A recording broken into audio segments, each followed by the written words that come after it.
We're going to be talking you through a few quick things, who we are, what we do, and then go straight into a case study on impact investing, because our tagline is less talk, more tonic. And so instead of defining things, we'd rather actually just show you what our learnings are from it. So given the short time frame, we'll have a brief amount of time for questions, but you'll be hearing more from Lisa, me, and Charlie, who's sitting right there, through the day. So hopefully there will be many more opportunities for us to interact.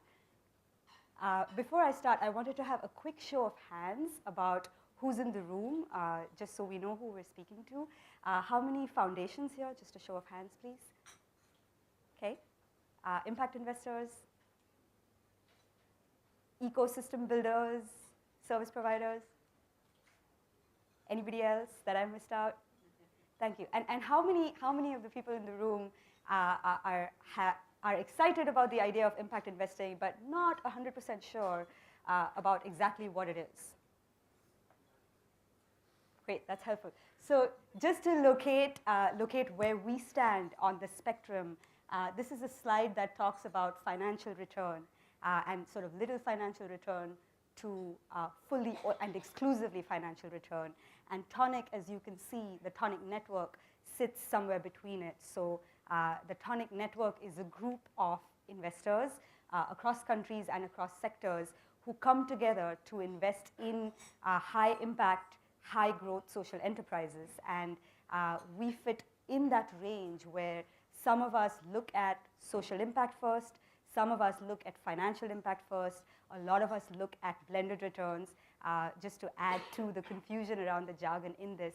But Lisa will be speaking a little bit more about how we understand impact investing by examples, because we do believe that that's the best way to understand it. This is who we are, where Tonic Global is our platform, where there's 120 investors who belong to this platform. We come together to share a number of deals, as I said, cross-sectoral, cross-country, to collaborate on these deals by syndicating them, by sharing our due diligence, and by working in a very open manner that enables us to invest across borders. So the idea being that I sitting in India, if I'm excited by an enterprise in Indonesia or in Zurich or in Silicon Valley, there are other Tonic members who sit in all of those places that provide me the reassurance that I need and provide the direct connect with the entrepreneur, either through themselves or through deal flow partners. We have about 30 deal flow partners, some of whom are in this room. We also work with capacity builders such as Dasra, which was one of our first partners, but also Unlimited India, also Enovent, i3N, Intellicap, which those of you who are familiar with the Indian ecosystem know these folks well. And we look at a large number of deals. So we've screened about over 600 since we were founded in early 2010. Our members are typically high net worths, ultra high net worths, family foundations, a few institutions, and a lot of family offices. And our asset classes are actually early stage. So our deals are typically around $500,000 US in size, but we have outliers on both ends that range from, as you can see, $15,000 US to 13 million. So talking about averages becomes a little bit difficult, but we are defined in many ways by how active we are. We work on at least 1 or 2 deals a month since inception, and we're also defined in many ways by how open and collaborative we try to be, because when you come to Tonic, you're making a commitment to basically sharing your due diligence, and so we don't charge deal success fees. We're not structured as a fund. In fact, we have another part of us is a think tank, the Tonic Institute, and the Tonic Institute is our internal think tank that is tasked with sharing our learning, sharing our best practices, and the e-guide that you're about to hear a lot more about and that Lisa co-authored is actually housed under the Tonic think tank. This is a picture of our last annual gathering in Big Sur in California, and in addition to all the other things that I mentioned, we also believe in having fun.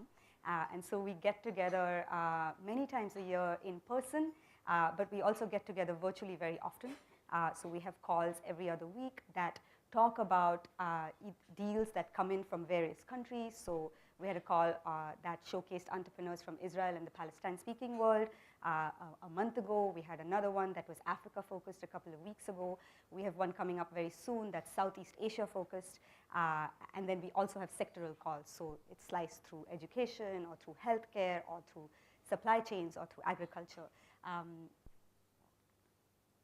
This is where we are. This map has already changed. We're growing rapidly enough that I need to add in some more of the green colorings, but we're in 20 countries across all 5 continents and growing and keen to expand further.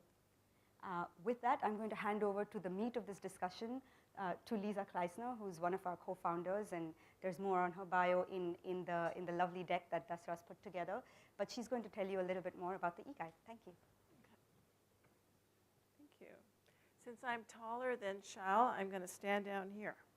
Does that work? Does everyone see me? Great, because I can see the slides down here better. Thank you to Neera and Deval for inviting Tonic and for inviting us to share our journey a little bit here, but in particular, this session is on the e-guide. And I worked on this with a small group of folks around the world for about 2 years, and we were researching basically with our membership. So we've gotten feedback from over 60 very action-oriented impact investors, intermediaries, academics who are in the space, and a nice laundry list of people, maybe some of your friends, if you look at the list at the back of the brochure. And at the end of those 2 years, when we went to pull the information together, one thing was really clear. We had just touched the surface of what was happening. During those 2 years, we had to actually quickly revamp some sections because the area or the geography that we had done research on was so dynamic that the players, some of them had disappeared, others had come online. And so I would suspect, even today, since this was published last year, we came online around November, that we're probably in need of yet again another update. And it's only been, 4 months since that first round.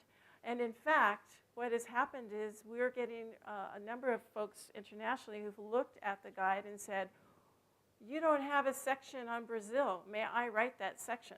So we're starting to get, I would call it a crowdsourced reaction from people who are in the space wanting to contribute to the eDoc.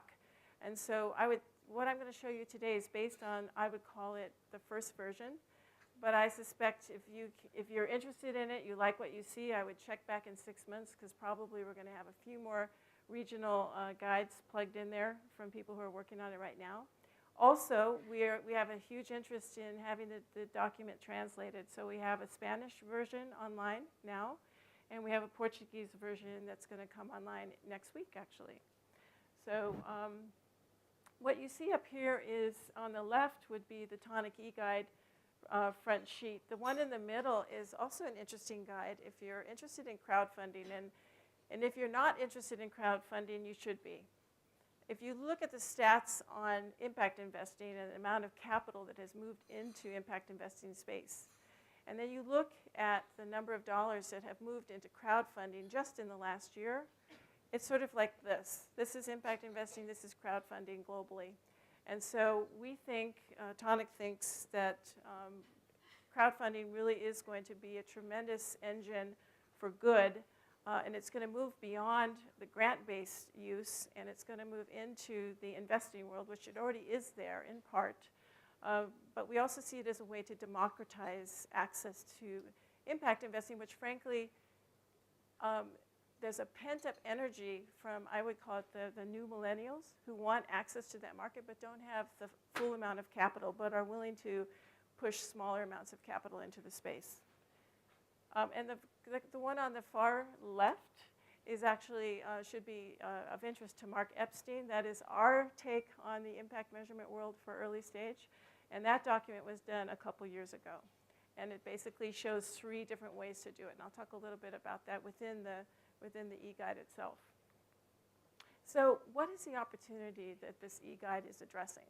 Well, it's the energy that we see between the development of social enterprise globally and the need on the, this is 2 sides. One is the social enterprise, the other would be the investor side. And it's the desire of those 2 sides to meet each other. So there's capital out in the world seeking investable social enterprise, and there's social enterprise investable that is seeking capital. And what does Tonic do? We are capitalizing on this need, and we're creating a platform where these two parties can meet each other in a facilitated environment where we provide services to both ends of the deal, the investor and the investee, and then we aggregate the practices that those two groups are doing over time, and that's what the e-guide is. The e-guide is capturing the motion of those two parties and the experience, what they're learning, because it's, we're all learning in real time. This is not a perfect science, and maybe it will never be, but we're learning quite a bit about how to de-risk impact investments in early stage, and we're still working on that. And that's an important thing that we can share. So that we're going to have, you saw a message in our agenda that what we're about is we don't want to reinvent the wheel if we don't have to. So what are some of the deals that we're looking at? Well, in sustainability, for instance, you've got Kumaza, Urban Farmers, healthcare, you've got eHealthPoint, Aravind, and education, Bridges Academy, which is in Africa, and Ubiquity University. So what used to be seen as pure grant opportunities now are fully blown for-profit investable enterprises that are providing a return. And so just to be clear about what is Tonic's sweet spot, investable enterprises where you put your capital in and you get your capital back plus an upside. That is the criteria. So I'm going to actually share with you a story of an investment.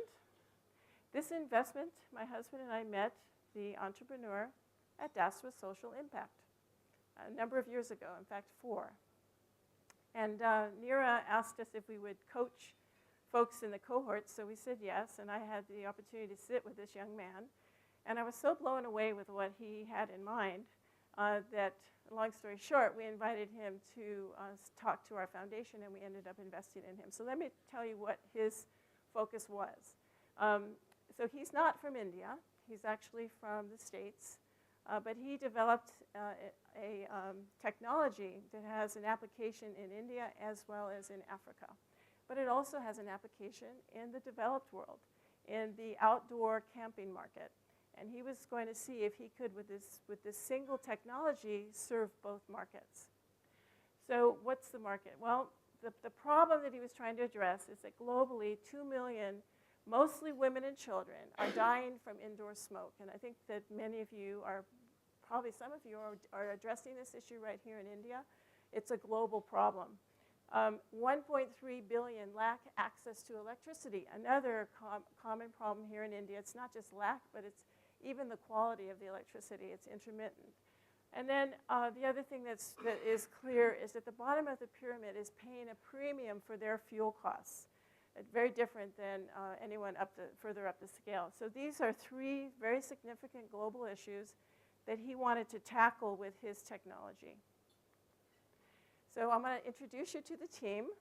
Jonathan Cedar on the left is the entrepreneur who came up with this idea, essentially to take what is a camping stove, and those of you who go camping know that many people have a little canister with gas in it, and you plug it together, and it creates a flame, and that's how you cook. Well, he completely disintermediated that technology and created a cook stove that doesn't rely on gas, that you can go into the woods and grab duff. That duff is enough fuel to make the cook stove work. So here you see on the right one of his technicians working with another variation. This would be the cook stove that has been designed for the developed market. And I'm going to show you what the cook stove, so here's what the cook stove does, and this is the kicker. So it has 91% less carbon monoxide. It generates electricity, so you can basically charge your cell phone, and you can charge your solar, your light, any sort of electric light. And then it uses 50% less fuel. But it does use wood or duff, so it doesn't have to be a high-quality source of wood. And this is the first product that they came out with. So it's called the Camp Stove, and it's a very small. You can put it in your backpack, go out into the Sierra in our neck of the woods. and go under the trees, grab some sticks that are on the ground, throw it in there. You can see the stick pile there. Charge your cell phone while you're cooking your dinner. Pretty cool, huh? And then based on that technology, he said, why couldn't we take this and right-size it for the developing market? So the women that you see in the picture above were part of a group of women around the world. They received a nice large grant. This is where grant capital is really helpful. The grant capital enabled them to take this idea out to the field and redesign it. Notice that it's very different in size and shape compared to the camp stove product. And basically worked very closely to come up with a cook stove that would work for the developing world. So how did they do that? Well, he went out and after he finished DASRA, he put together his business plan, and then he was able to attract 13 investors. I would say a third of them were impact investors. The rest were just mainstream, regular old investors, no impact required. 1.8 million was raised. It was profitable in year 2. When they shipped the first product, they blew through all their numbers. They're now shipping to 70 plus countries with that first product. And this year, they're actually going to be shipping the home stove. They've just finished the design and the trials. And they have 2 large markets. One is right here in India, and the other one is in Africa. So we expect, based on the financial performance of the company, which, by the way, we received a profit sharing payment in year 2 and in year 3, and the one in year 3 was 4 times the size of the first one in year 2, which has almost repaid our entire investment at this point. So I wanted to share this one in particular because it has a touch point with DASRA Social Impact, which is a very important program. He came here because he wanted to meet and work with the Indian environment, but the fastest way for him to get boots on the ground and get touch points with the community here was to go right to where social enterprise is being developed and nurtured. And that's how we met him. So back to my point about we don't want to reinvent the wheel. So when my husband and I came into this space, impact investors, we would run into them at conferences. And when you spoke to them, the cost of doing due diligence on a small deal was horrific. Lawyers didn't know what to tell you, so they would basically throw the book at you in terms of giving you a standard term sheet that really had nothing to do with early stage and certainly nothing to do with social enterprise. And so we saw quite readily that if we wanted to grow this space, we were going to have to find a way to bring down the cost of due diligence, syndicate other players around jumping in on this. And the only way to do that really was to start to share best practices. And so that's what the e-guide is about. As you can see from the many faces on the front of the cover of the brochure or of the e-guide, our network of folks around the world is quite deep and quite broad. On this cover here, we've got a number of Tonic members. We have a number of investees, and it's growing. If I tried to do this today to put everyone on the cover, it's not going to work anymore. I would have to probably do 3 or 4 sheets with very small circles. So let me talk to you about what's in the guide. I'm not going to go through in detail what's in the guide because I want just this to be a teaser so that you walk away saying, boy, there's a reason why I need to take a look at this. First of all, it's free. You're going to get the advice of 60 plus active investors from around the world.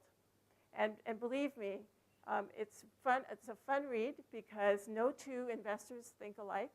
So when you read the sections, let's say on due diligence, you're going to get probably 3 or 4 or 5 different voices on their take on how to do due diligence and what's important and what's not.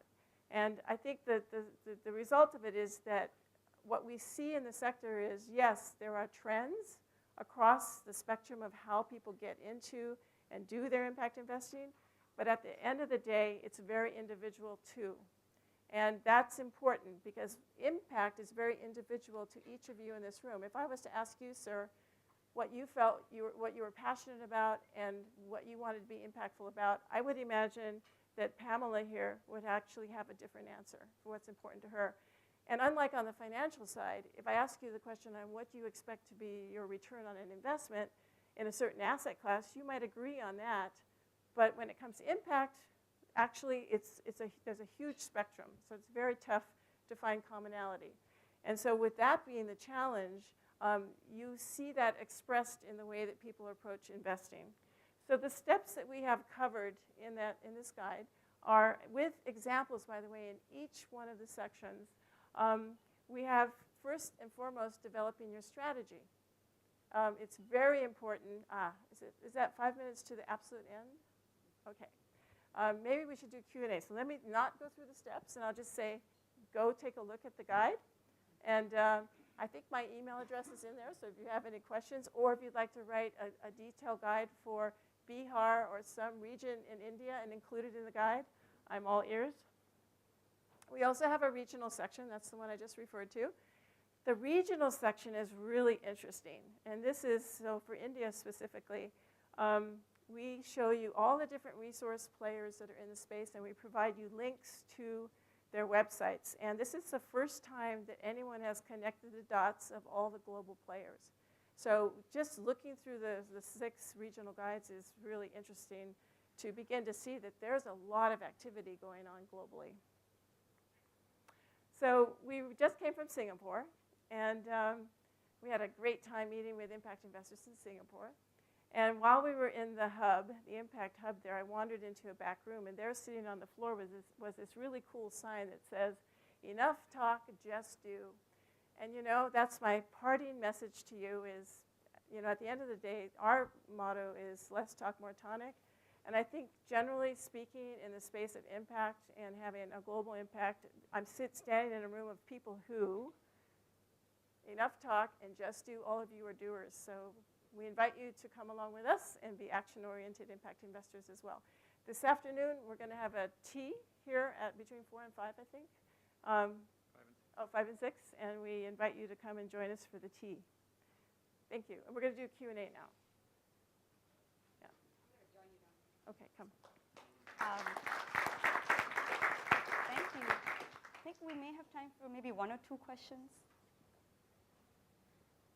Please. Just speak up. The BioLite's a great example, and you'll probably get your money back, plus a multiple. How many times have you lost your capital in deals like this? So seed stage is incredibly risky, and there's a lot of tips about how you can be successful in seed stage. There are some stats on this. And generally speaking, if you do it with rigor, et cetera, usually the success rate is somewhere around 25%. And so then you have to look at the X. Is it going to be 1X? 2, what does success mean in terms of the financial return? And so for different investors, the answer is different, but we are going to come out with a report on exits and show the financial returns on exits. For our personal portfolio, we published our financial returns for the last 7 years. So if you want detail on that question, look at our website on our foundation, and you can download our financial performance for our whole portfolio. And we have, just to add to that, we have multiple case studies in the e-guide, and a couple of them do talk in a fair amount of detail about the challenges. So I wouldn't call them failures, but it's businesses that had to be bifurcated into different revenue streams so that they would just perform better financially. So there is more detail on that there. Mm-hmm. Mr. Jangiani? You had Urban Eye written over there on the left. You had, I'm sorry. In your first list, you had Urban Eye. Yeah. They do about 300,000 cataracts at minimum.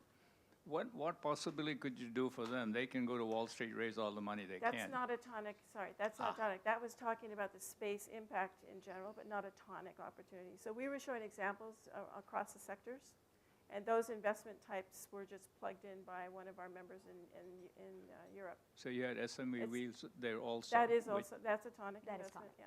But they're already up and running, right? So Yes, you're saying you had invested in them? Very Okay, early got on. it. So there was a mix. Yes. Yeah, it was a mix. Ah. It was just to demonstrate the different kinds of businesses that are coming out of opportunities to basically fix social and or environmental challenges. Yeah. I just had a quick question. As impact investors, do you largely play a role of providing the financial investments, or is it also to do with managerial skills, mentoring, building up organization capabilities? The answer varies because it depends on the Tonic member that gets involved with that particular investment. So for example, the Tonic investment in eHealthPoint, aggregated 6 Tonic members, and then one of them, who's actually sitting right there, took a seat on the board and helped them raise further capital and redefine their business models. There's other examples where when we co-invest with another impact investing fund, we've just come in with a couple of our members, and that impact investing fund has taken charge of the portfolio management and of the sort of board seats, et cetera. So the answer varies. And we do have, there's a range in terms of the, I'll call it the expertise of the entrepreneur. And so BioLite, as an example, has required 0 management coaching. That entrepreneur is completely full-formed and knows how to run a business. But we have other ones where we, as you mentioned, will take a seat on the board. So as an investor, you can pretty much pick your engagement. And if you're syndicating with a group, that's the discussion usually that happens is 1 or 2 members in the syndicate will end up being the first point of contact. Okay, well, we're being asked to stop, but I also wanted to say, in addition to Tea with Tonic, where we'll be able to talk to you more, Charlie, Lisa, and I will be spending some time at the Sea Lounge. So if anybody wants to drop in for one-on-one in-depth discussions on just how you think of impact investing, or you want more insights into how we think about it, we'll be at the Sea Lounge from 2 to 3, so please feel free to drop by. Thank you all. Yeah, thank you.